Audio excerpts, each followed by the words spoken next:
അന്ന് ആ ശശിധരന്റെ കൊലക്കുറ്റവൻ ഏറ്റെടുത്തിട്ടില്ലായിരുന്നെങ്കിൽ ഇന്ന് തോറോത്ത് തറവാട്ടിലേക്ക് ഒരു MLA ഉണ്ടാവില്ലായിരുന്നു. ഏതവനായാലും നേരിട്ട് വെട്ടിത്താണത്വം കാണിക്കേണ്ടത്, അല്ലാതെ ഇത്തരത്തിൽ ഒളിപ്പോര് നടത്തിയല്ല. ശത്രു വേറെ ആരുമില്ല, അവൻ തന്നെയാ.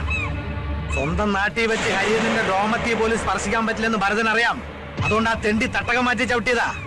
എന്തായാലും ചേട്ടന്റെ രക്തസാക്ഷിത്വം ഒന്ന് കഴിഞ്ഞോട്ടെ. ചക്കരക്കല്ലിറങ്ങാനാവുണ്ടോ?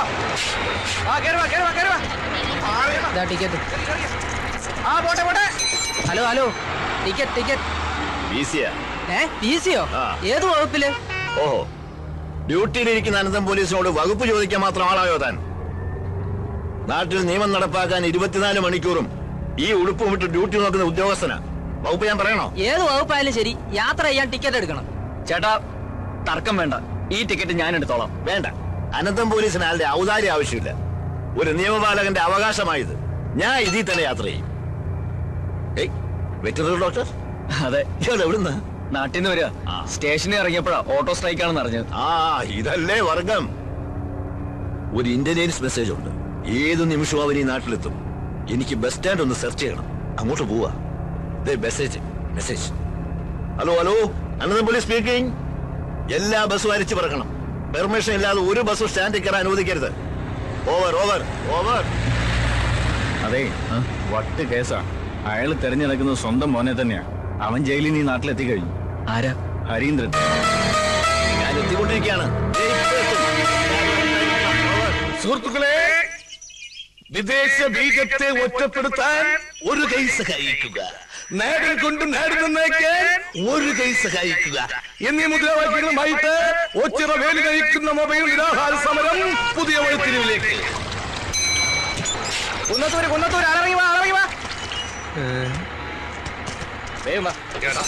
നീ വീണ്ടും വന്നല്ലേ?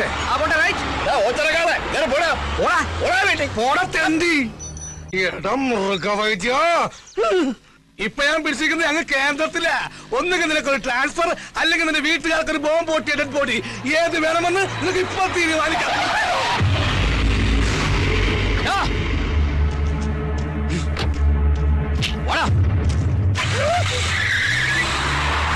ദൈവം തീരുമാനിച്ച് വീട്ടുകാർക്ക് ബോംബ് പൊട്ടിയ ഡെഡ് ബോഡി ബോംബ് പൊട്ടി. ഹരീന്ദ്രന്റെ കൈ കൊണ്ട് അവന്റെ കഥ തീർന്ന്.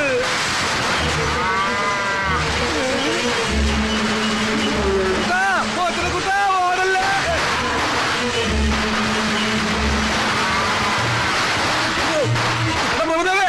ആരിക്കാല ഒന്ന് നിന്നേ. നിന്റെ വിത്തുകളെ കൊണ്ട് തന്നെ കുത്തി കൊല്ലിക്കാനല്ലേ? അല്ല, ഈ നാട് ഞെട്ടിക്കുന്ന സത്യം പറയാനാ. നിന്റെ അമ്പളിക്കുട്ടിക്ക് ഏത് ടൈപ്പ് കുഞ്ഞുങ്ങളെന്നാ പറഞ്ഞത്?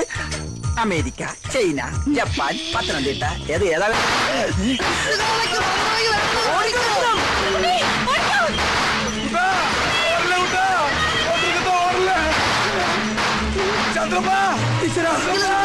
എന്നെ കൂടെ കൊണ്ടുപോ. നീ ഓടി വന്ന് വിട്ടോ. വിത്തുകളെ ഉന്നം വെച്ചിരിക്കുന്നത് എത്തമ്മയാടാ. പണ്ടേ അവനൊരു കണ്ണുള്ളതാ. ഈടനെ ഉറപ്പാ.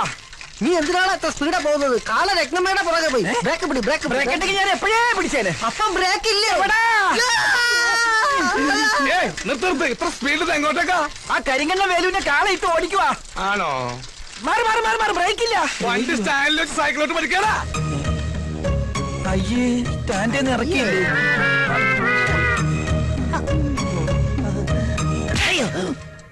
ഇത് നിന്റെ ഡോക്ടർക്ക് കരുതി വെച്ചിരുന്നതാ.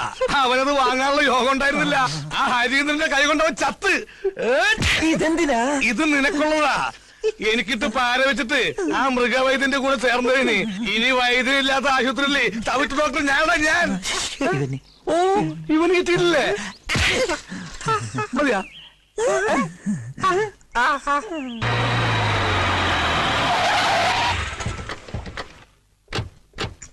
ഇത് ഗൗതം. ഇവനാണ് എന്നെ രക്ഷിച്ചത്. ഇവിടുത്തെ വെറ്റിനറി ഡോക്ടറാ. അറിയാം. ആള് നമ്മുടെ അനുഭാവിയാ. ഇടം മിടുക്ക. അതെന്താ താൻ അന്നേ പറയാതിരുന്നത്?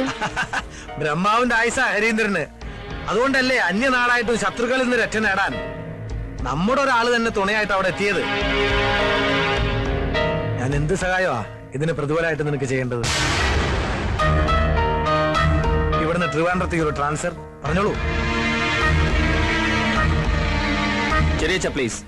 പകരം ചെയ്യേണ്ടവൻ ഞാനല്ലേ? തൽക്കാലം കുറച്ചുനാൾ ഇവൻ ഇവിടെ നിൽക്കട്ടെ, എന്റെ ഫ്രണ്ടായിട്ട്. എപ്പോ ട്രാൻസ്ഫർ ആണെന്ന് ഹരീന്ദ്രൻ തീരുമാനിക്കും. വാടാ.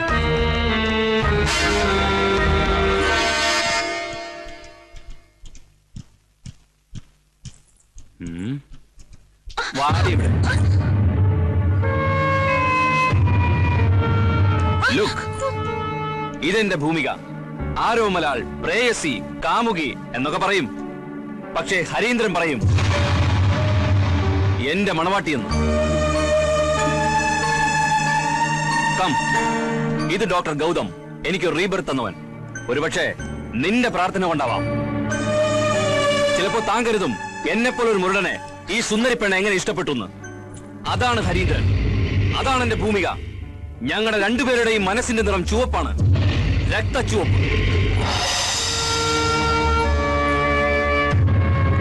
നമ്മുടെ പ്രസ്ഥാനത്തിന് വേണ്ടി, വ്യക്തിപരമായി പറഞ്ഞാൽ ഈ തറവാടിന് വേണ്ടി, എനിക്ക് വേണ്ടി എല്ലാം ഉപേക്ഷിച്ച് സജീവമായി എന്തിനുമേതിനും മുന്നേറി നിൽക്കുന്ന നമ്മുടെ ഈ ഹരീന്ദ്രന് ഈ കുടുംബത്തിന്റെ എല്ലാമായി എന്റെ ജ്യേഷ്ഠന്റെ മകൾ ഭൂമിയെ വിവാഹം ചെയ്തു കൊടുക്കാൻ നിശ്ചയിച്ചിരിക്കുന്ന വിവരം നിങ്ങൾക്ക് അറിയാവുന്നതാണല്ലോ.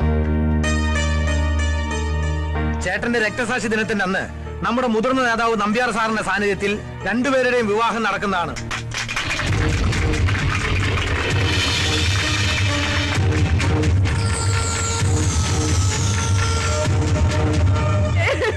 ഇനി ഞാൻ എങ്ങനെ ആൾക്കാരുടെ മുഖത്ത് നോക്കും? എന്താ സംഭവിച്ചത്? ഇനി എന്താ സംഭവിക്കാനുള്ളത്? എന്റെ മാനം കളഞ്ഞില്ലേ നിങ്ങളുടെ കാള? കാളയുടെ ഒരു യോഗ, കാളയോഗം. അവൻ ഉപദ്രവിച്ചു. ഇനി ഞാൻ എന്തിനു ജീവിക്കണം? ഇത്രയും കാലം കാത്തു സൂക്ഷിച്ച മാനം ഒരു നിമിഷം കൊണ്ട് പോയില്ലേ? അത് പിന്നെയും പോയാ? കണ്ടില്ലേ നാശം? ഇപ്പോഴും അവിടെ നിന്ന് ശൃംഖരിക്കുക. അമ്പട കള്ള, കാര്യം ഒപ്പിച്ചല്ലേ? ഭാഗ്യവാൻ. അടുത്ത ജന്മമെങ്കിലും നീയായിട്ട് പിറന്നാ മതിയായിരുന്നു.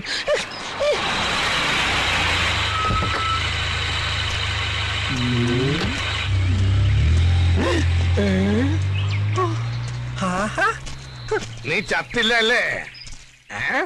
സാറ് ചാവാത്ത സ്ഥിതിക്ക് നമ്മൾ അതും കൊണ്ട് നടക്കണോ? അവൻ കൊടുത്തേക്ക്. എന്ത് നേരത്തെ നീ എനിക്ക് തന്നില്ലേ? അതാ എന്താണ് ഇവന് കൊടുത്തതാ. അതിനോ പണ്ടേ ഇങ്ങനെ വാങ്ങിച്ചാ തിരിച്ചു കൊടുക്കത്തില്ല. വൃത്തികെട്ടവൻ. എന്താ ഇത്? ഞാനിപ്പൊ തിരിച്ചു കൊടുത്തു തുടങ്ങി. അവൻ ഇത്ര പെട്ടെന്ന് നന്നായ? രക്തസാക്ഷി ദിനത്തിന് 2 ആഴ്ച പോലും ബാക്കിയില്ല. കലാകായിക മത്സരങ്ങളിൽ നമ്മുടെ എല്ലാ ക്ലബ്ബുകാരെയും സജീവമായി പങ്കെടുപ്പിച്ചിരിക്കണം. അതിനുള്ള പ്രവർത്തനങ്ങൾ ഞങ്ങൾ ഇപ്പോഴേ തുടങ്ങി കഴിഞ്ഞു. എല്ലാ വർഷത്തെയും പോലെ അല്ല, അറിയാലോ. ഇത്തവണ മോളുടെ കല്യാണം വന്നു തന്നെ. ശരി, അപ്പൊ അങ്ങനെ ശരി. കാലത്തെ മുതൽ ചൊറണാൻ തുടങ്ങിയതാണല്ലോ എന്ന് പറഞ്ഞ ഇതിപ്പോ ചില്ലറപ്പെട്ട പണിയാണ്. ഹരീന്ദ്രൻ അകത്തുണ്ട്. അല്ല ജോസേട്ടാ, ഇങ്ങനെ അതെ, എന്തു തന്നെയായാലും കല്യാണത്തിന്റെ അന്ന് കേരളത്തിലെ എല്ലാ ജയിലുകളിലും നമ്മുടെ പാർട്ടിക്കാർക്ക് ഗംഭീരമായിട്ടൊരു സംഖ്യ കൊടുക്കണം. അല്ല, കല്യാണം കഴിഞ്ഞാലും നമ്മുടെ മണവാളം പൊറുക്കേണ്ടത് അവിടെയാണല്ലോ.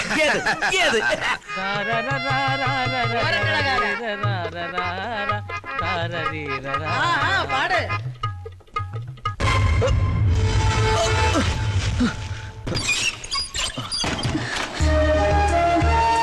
എല്ലാം അറിഞ്ഞല്ലോ. അറിഞ്ഞു. നിന്നെ കാണാൻ തന്നെയാണ് ഞാൻ വന്നത്. എനിക്ക് വേണ്ടി മരിക്കാനല്ലാതെ ഈ നാട്ടിൽ നിങ്ങൾക്ക് ജീവിക്കാൻ പറ്റില്ല. എന്നിൽ നിനക്ക് വിശ്വാസമുണ്ടോ? എന്നേക്കാൾ. എങ്കിൽ ഞാൻ പറയുന്നത് നീ കേൾക്കണം. എടുത്തുചാട്ടമല്ല, ആത്മനിയന്ത്രണമാണ് ഇപ്പൊ നമുക്ക് ആവശ്യം. വിവാഹത്തിന് ഇനിയും ദിവസമുണ്ടല്ലോ. എന്തെങ്കിലും ഒരു മാർഗം ദൈവം നമുക്ക് തുറന്നു തരും. അതുവരെ നമ്മൾ തമ്മിൽ ഒരടുപ്പവും പാടില്ല. അറിയാലോ, മഷിയിട്ട് നോക്കുന്ന പരിവാരങ്ങളാ ചുറ്റും. വാക്കുകൊണ്ടല്ല, വാളുകൊണ്ടേ അവർക്ക് സംസാരിക്കാൻ അറിയൂ. അതുകൊണ്ട് ഒരു സംശയത്തിനും നമ്മൾ ഇടവരുത്തരുത്. നോക്ക്, ഒന്നും സംഭവിക്കാത്ത മട്ടിൽ വളരെ സന്തോഷത്തോടെ വേണം ഇനി നിന്നെ കാണാൻ. അയ്യോ അച്ഛമ്മ,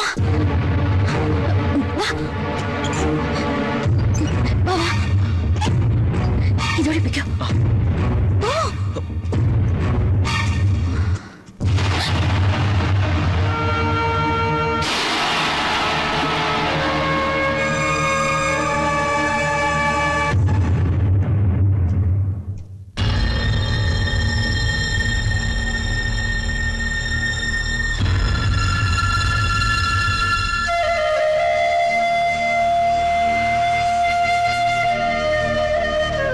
പോലും ഇവിടെ ഒരു ആഘോഷമാ. ഒരിക്കലും എന്റെ മോൾക്ക് ഈ അമ്മയുടെ ഗതി ഉണ്ടാവരുത്. നീ എടുത്ത തീരുമാനം ശരിയാ. ജീവിതകാലം മുഴുവൻ നെഞ്ചിൽ തേയും പേര് ജീവിക്കുന്നതിലും ഭേദം മനസ്സാൽ ഇഷ്ടപ്പെട്ടവന്റെ കൂടെ പൊറുക്കുന്നതാ.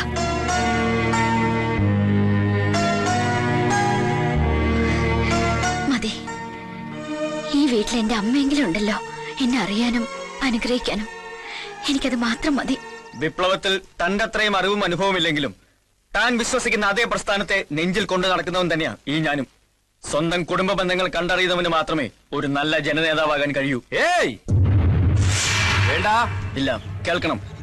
അറിയോ, നാട്ടുകാരുടെ മുന്നിൽ ഇപ്പോ അനന്തൻ പോലീസ് ഒരു കോമാളിയാ. ആ വേഷം എന്റെ അച്ഛൻ സ്വയം കെട്ടിയതാ. എനിക്ക് തിരിച്ചറിവുണ്ടായപ്പോ ഞാൻ തിരഞ്ഞെടുത്ത വഴിയെ നടക്കാൻ എന്നെ അനുവദിച്ചില്ല. അതിന്റെ ആഫ്റ്റർ എഫക്റ്റാ എന്റെ അമ്മയുടെ മരണം പോലും. Never look back. ഒരിക്കലും തിരിഞ്ഞു നോക്കരുത്. തിരനോട്ടമാണ് സഖാക്കളുടേത്. ഇപ്പോഴെന്നല്ല, എല്ലായ്പ്പോഴും. കമ്മിറ്റ്മെന്റ്സിനും സെന്റിമെന്റ്സിനും അവിടെ സ്ഥാനമില്ല.